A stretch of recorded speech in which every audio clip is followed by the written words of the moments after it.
আসসালামু আলাইকুম ওয়া রাহমাতুল্লাহি ওয়া বারাকাতুহু নাহমাদুহু ওয়া নুসাল্লি আলা রাসূলিহিল কারীম আম্মা বাদ। সম্মানিত দর্শকবৃন্দ, আজকে আমরা আলোচনা করব যেই সব কাজের দ্বারা ইতিকাফ নষ্ট হয়ে যায় বা ভেঙে যায়। সর্বপ্রথম আমরা জানব ইতিকাফ অবস্থায় মসজিদ থেকে বের হওয়ার হুকুম কি।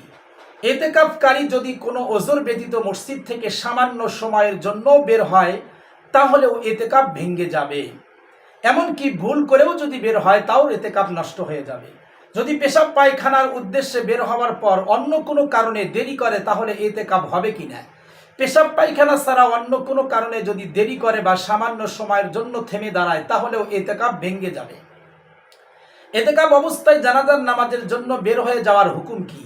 ইতিকাফ অবস্থায় জানাজার নামাজের জন্য মসজিদ থেকে বের হওয়া জায়েজ নেই। যদি বের হয় তাহলে ইতিকাফ ভেঙে যাবে। অসুস্থতার কারণে মসজিদ থেকে বের হয়ে যাওয়া হুকুম কি। ইতিকাফ অবস্থায় অসুস্থতার কারণে মসজিদ থেকে বের হয়ে যাওয়া যাবে না। যদি কোনো ইতিকাফকারী বের হয়ে যায় তাহলে ইতিকাফ ভেঙে যাবে। ইতিকাফ অবস্থায় সহবাস করার হুকুম কি। ইতিকাফ অবস্থায় যদি কোনো ব্যক্তি তার নিজের স্ত্রীর সাথে সহবাস করে, চাই দিনে হোক অথবা রাতে হোক, এটা ইচ্ছা করে হোক অথবা অনিচ্ছাকৃতভাবে হোক, বীর্যপাত হোক চাই না হোক, ইতিকাফ ভেঙে যাবে। ইতিকাফকারী খানা আনার জন্য বাইরে যেতে পারবে কিনা। ইতিকাফকারী খানা আনার জন্য যেতে পারবে না। যদি খানা আনার জন্য মসজিদে বাইরে চলে যায় তাহলে ইতিকাফ নষ্ট হয়ে যাবে।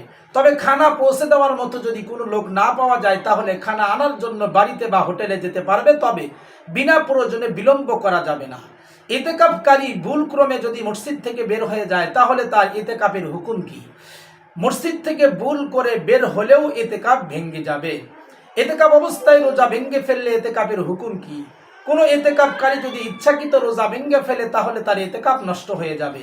কোনো ইতিকাফকারী আদালতে হাজিরা দেওয়ার জন্য যদি মসজিদ থেকে বের হয় তাহলে তার ইতিকাফের হুকুম কি। ইতিকাফ নষ্ট হয়ে যাবে, ভেঙে যাবে। কোনো কারণে ইতিকাফ ভেঙে গেলে তার কাজা করতে হবে কিনা।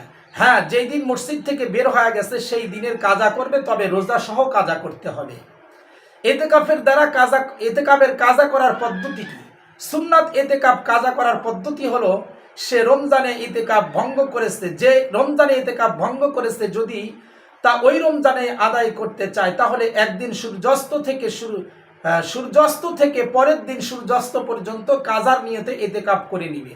আর যদি রমজান শেষ হয়ে যায় তাহলে রমজানের পর যে কোনো দিন রোজা রেখে ইতিকাফ কাজা করতে হবে। বিনিময় নিয়ে ইতিকাফ করানো জায়েজ হবে কিনা। না, বিনিময় নিয়ে ইতিকাফ করানো জায়েজ নেই। বিনিময় নিয়ে ইতিকাফ করাও জায়েজ নেই, করানোও জায়েজ নেই। এতে মহল্লাবাসী সুন্নাত ইতিকাফ থেকে জিম্মা মুক্ত হবে না, কেননা ইতিকাফ খালেস একটা ইবাদত, আর ইবাদতের বিনিময় নেওয়া ও দেওয়া উভয়টি না জায়েজ। সুতরাং বিনিময় দিয়ে ইতিকাফ করানো জায়েজ নেই। খানা খাওয়ার পর হাত ধোয়ার জন্য মসজিদের বাইরে যাওয়ার হুকুম কি। খানা খাওয়ার পর হাত ধোয়ার জন্য মসজিদের বাইরে যাওয়া জায়েজ নেই, বরং মসজিদের কোনো বর্তন রেখে তাতে হাত ধৌত করবে।